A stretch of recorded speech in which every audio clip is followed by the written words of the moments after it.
Assalamualaikum warahmatullahi wabarakatuh. Nama saya Basri, saya seorang Islamic Life Planner. So hari ni kita nak tengok hubungan antara wang, inflasi dan ekonomi. So dia macam mana dia function. Sebab kita dah discuss dah, duit ni dia sebenarnya dia daripada nothing. Bank dia kerja dia cetak duit lah. Ini kerja bank, dia cetak duit tu maksud dia secara hutang lah. Duit hanya wujud di dalam sekarang ni melalui fiat money, melalui hutang. So dia punya boleh wujud melalui hutang. So kalau orang buat hutang, makna ada duit lah.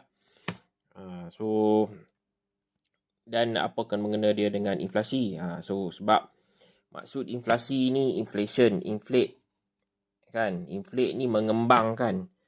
So apa yang dia kembangkan? So duit tu sendiri adalah demand. Dia kembangkan orang kata supply, money supply lah, kalau orang tu faham apa maksud money supply. So bank ni dia cetak duit kan, dia cetak duit daripada deposit orang lah, orang yang simpan tu. Tapi selain daripada simpanan, dia juga cetak duit melalui cagaran. So paling orang kata paling banyak dia boleh cagar berdasarkan hartanah lah. Sebab hartanah ni biasanya 200,000, 300,000, sejuta, 2 juta. So hartanah dia akan kembang lah, dia punya value dia. Sebenarnya value ni bukan value sebenar. Bukan value sebenar hartanah, tapi adalah value yang dikembangkan dalam tu. Sebab kita kena tengok harga, price. Kalau kita lawan unit lah, kuantiti yang dikeluarkan, dia ini demand lah. Biasanya kalau ada demand tinggi, yes price pun tinggi. Tapi bila you punya unit tu banyak unit rumah tak terjual, price pun jatuh. Tapi kenapa price tak jatuh? Disebabkan bank. Memanglah ada apa orang kata valuer yang bagi value dekat hartanah ni, tapi bank lah yang mengembangkan sebab adanya orang kaya. Orang kaya ataupun kita panggil kapitalis lah yang kembangkan benda-benda ni melalui proses. Dia orang yang beli, dia orang beli banyak. Sebab dia orang ada duit, dia ada kemampuan lah beli banyak. Kedua melalui refinance lah. Kan? Ada yang lepas habis bayar, dia remortgage, refinance tu dapatkan duit murah tu. So actual value dia rendah. So dekat sini bila jadi macam ni, dia terkesan pada semua. Jadi kedua developer lah. Developer tu sendiri dia pinjam duit pada bank. Bank bagi developer. Developer pula pergi buat orang kata unit yang tak ada demand. Contoh dia buat kondo 1 juta kan. Kondo 1 juta ni bukan tak ada demand. Orang demand dia sikit. Lagi 80%, 90% orang tak mampu beli. Jadi banyaklah benda-benda tu tak terjual. Harga dia patutnya jatuh. Yes, ada kejatuhan. Sehingga orang kata nilai 1 juta tu sekarang dia orang jual 600k. So dia orang sanggup bagi cashback sampai 400, 500k kepada buyer. Kat sini ada orang kaya yang akan ambil untuk dapatkan cashback. So kena faham, walaupun harga rumah yang peringkat tinggi tu jatuh, tapi dia tak membantu orang miskin. Orang miskin dia demand dia dekat mana? Demand dia dekat harga murah. Kan? Kalau ada rumah 100k habis dah. 200k habis dah. So kita kata 300k tu ke bawah tu kebanyakan memang demand lah daripada. Tapi rumah 300k ni susah nak cari. Bukan susah nak cari. Developer tak buat sebab nilai ataupun keuntungan dia sikit. Tapi kita tengok bila ada orang macam ni yang sanggup beli banyak, yang refinance, dia game dia adalah buat hutang. Orang ni memang kapitalis lah. Kapitalis tu orang kata orang yang ada modal lah kan. Dia capital dan dia gain dia punya capital tu. So apa yang berlaku adalah inflasi. Inflasi dalam hartanah lah. Inflasi dalam hartanah ni menyebabkan harga hartanah tak jatuh. So walaupun dia orang jual, dia orang tak sanggup jual 600k, dia orang tetap jual 1 juta tapi dia bagi cashback. Ini. So apa kesan dia pada ekonomi? Ekonomi tak ada kesan apa-apa sebenarnya. Sebab sekarang ni dalam pandemik kan. So duit ni akan jadi banyak. So kalaulah orang kaya ni dia dapat duit ni, sebab kita tahu teori orang kaya ni, tapi ada setengah orang dia tak faham. Borrow from banks kan, invest somewhere else lah. Maksud dia pinjam sebab bank lah bagi, contoh bank bagi 25%, tapi dia invest dekat tempat yang boleh bagi 12%. So dia dapat perbezaan ni, bila dia tolak dia dapat free money lah. Ini panggil free money. Sebab tu orang kaya, istilah dia konsep debt. Itu yang Robert Kiyosaki cakap tu. Debt is free money. Free money tu dapat dos ni. Orang miskin tak layak lah pasal dia tak boleh pinjam daripada bank. Orang miskin, kebiasaan dia dapat daripada kredit community. Kredit community ni siapa? Kredit community ni macam Koperasi, Along, kan, Aeon. Dia orang bagi pinjaman tapi dalam tinggi kan. Mungkin dalam 6%, 7% kan. Sebab apa? Sebab dia orang nak beat inflation. Inflation sekarang di tangga bawah 4.7% masa pandemik ni. So 4.7% ni berdasarkan CPI, Customer Product Index kan, Consumer Product Index. Sebab Consumer Price Index. Sebab apa? Sebab kita tahu duit ni dia nilai dia apa sebenarnya? Nilai dia kosong. Yang bagi nilai tu ialah kita lah. Kita put trust into duit tu. Duit tu dia sebenarnya adalah tools exchange ya, exchange tools kan. So kita nak beli makan, kita tukar dengan duit. So orang yang buat makan ni dia dapat duit, dia buat apa? Dia pun nak beli juga. So kan, orang contoh orang ni ada duit, dia beli makan. Tokek kedai dapat, tokek kedai pun dia kena invest balik, beli apa, bahan mentah kan. Orang bayar bahan mentah, dia kena bayar bil. So duit ni berlega-lega dalam ekonomi ni. Ini ekonomi lah.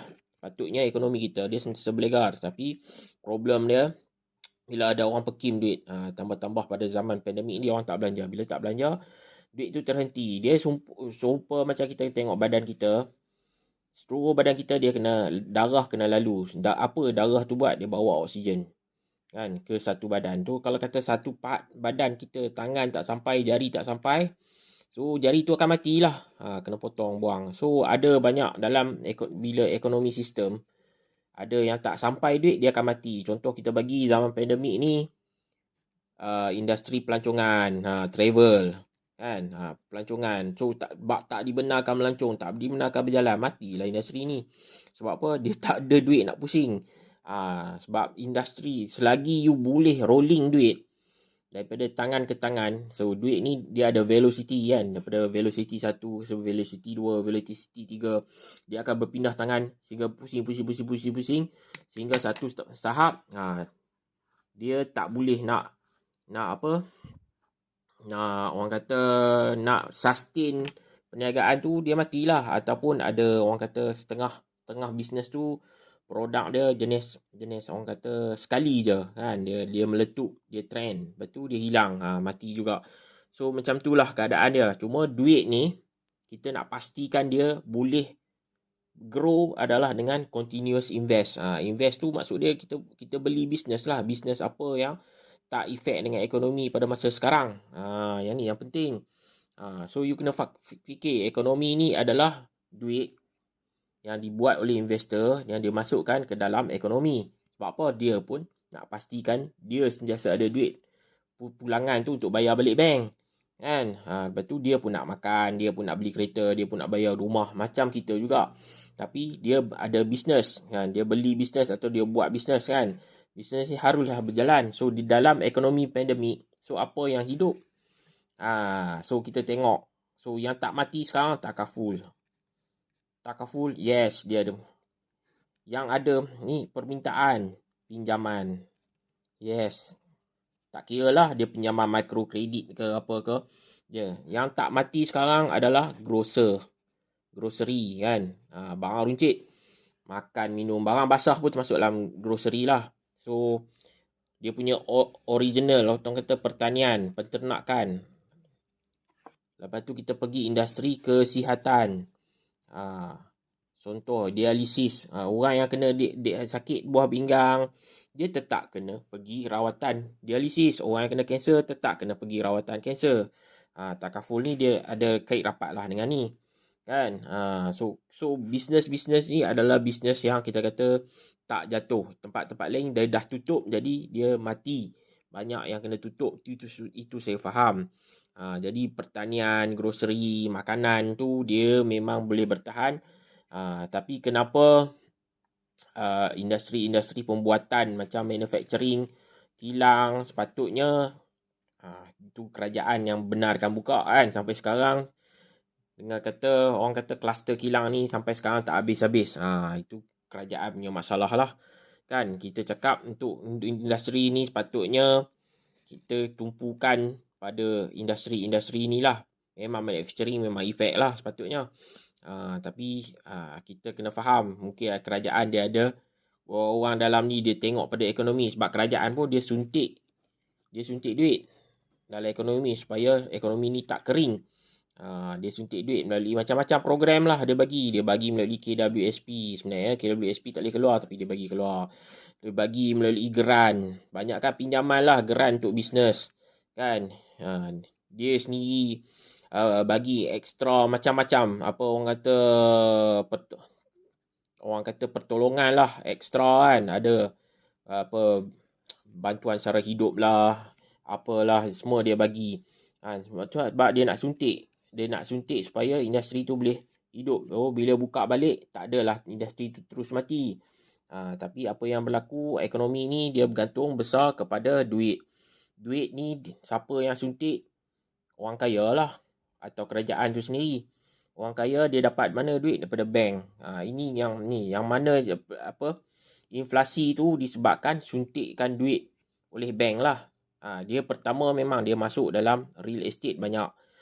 Kedua dia akan masuk melalui demand and supply lah. Demand and supply ni sebenarnya bukan inflasi, tapi orang kata bila duit tu orang kata dia cetak terlampau banyak, dia jadi kecairan duit tu, orang kata duit tu jadi free money. Maksud dia orang kata duit tu terlampau murah. So bila duit pun banyak dalam ni, dia orang kaya, dia dia jadi inflasi lah kan. Sebab banyak barang, orang kaya dia mampu pastikan kilang dia hidup. So dia boleh keluarkan barang. Walaupun barang ni tak terjual ke apa, dia orang still ada kemampuan untuk bayar balik. Tapi to extent degree lah kan. So dia pentingnya kita nak tahu daripada peranan bank sampai kepada orang kaya atau kerajaan, dia suntik balik pada ekonomi. Yang kebanyakan sebab kita kena faham 20/80 atau 80 ni orang makan gaji. Macam kebanyakan dulu saya kerja makan gaji sebagai manager kilang. Jadi kita hanya kerja kan. 80 orang ni lah yang akan mempengaruhi perbelanjaan ekonomi. Sebab 20 orang yang bisnes ni, dia orang kerja dia input the money inside the market, then dia orang nak expect return supaya boleh bayar balik bank. Bank dia tak ada apa, semua orang simpan dekat sini, termasuk orang kaya, orang miskin, dia semua simpan dekat sini. Tapi dia hanya bagi bantuan pada orang kaya lah. Orang kaya ni maksud dia orang yang ada kemampuan lah kan. Orang makan gaji kalau kata 1,200, 1,500 tu tak ada kemampuan lah nak pinjam duit daripada bank. Tapi kalau orang tu gaji 5,000, 10,000, dia itu adalah orang yang ada kemampuan, tapi dia orang tak faham konsep pinjam ni. Pinjam ni untuk apa? Pinjam ni untuk you jana balik dalam ekonomi. So duit yang you reinvest tu, lepas you tolak daripada orang kata interest yang kena bayar bank, itulah duit free. Itu patutnya yang you guna. So orang-orang macam ni dia kadang-kadang dia financial education tak cukup. Dia dapat duit, dia pergi apa? Dia pergi makan angin kan, dia beli kereta kan, dia beli rumah kan. Patutnya dia kena invest tempat lain, tapi dia tak invest. So bila keadaan ekonomi jadi macam ni kan, dia punya company tutup, orang-orang yang orang kata middle class income ni yang paling teruk, pasal dia orang punya liability tinggi. Dia orang beli rumah, dia beli kereta kan, dia Masa zaman tu seorang kata belum pandemik, gaji 10,000, 20,000, nampak kaya lah. Tapi dia kena faham, dia tak kaya. Dia kaya, rich versus wealthy kan. Dia memang kaya. Kaya tu maksud dia punya income besar kan, tapi dia punya liability pun besar kan. Banding dengan orang yang wealthy ni, dia pertama dia mindset. Apa yang dia dapat, income dia kecil ke besar ke, dia akan invest dulu. Pada invest dapat keuntungan baru dia belanja. Ini wealthy. So orang wealthy ni dia lain sikit pemikiran dia. Orang rich ni dia memang, sebab tu orang bila sekarang ni tunjuk bendera putih, dia orang marah dengan golongan ni. Sebab dia orang ni masa ekonomi okey dulu, ada tak nak fikir tentang orang lain? Tak. Dia orang beli rumah 2 tingkat, dia orang beli kereta Mercedes. Sekarang dah terdesak, angkat bendera putih pula kan. Apa yang korang buat dengan income korang tu, itu dia orang ni, orang rich yang tak bertanggungjawab lah. Sebab dia orang tak faham sistem duit, free money, sistem ekonomi kan. Dia orang pekat beli je. Dia ingat income tu macam buka paip air. Income tu berdasar pada ekonomi lah. Ekonomi tak jalan, dia orang tak dapat income. Income mati, dia orang pun masa macam nak mati lah. Itu yang gantung diri, kibar bendera putih. Just kita nak share sajalah kan. So sebab tu kita kena faham benda ni. Jadi kita kena ubah mindset kita jadi wealthy. Income tak kira lah kecil mana besar, kita boleh usaha.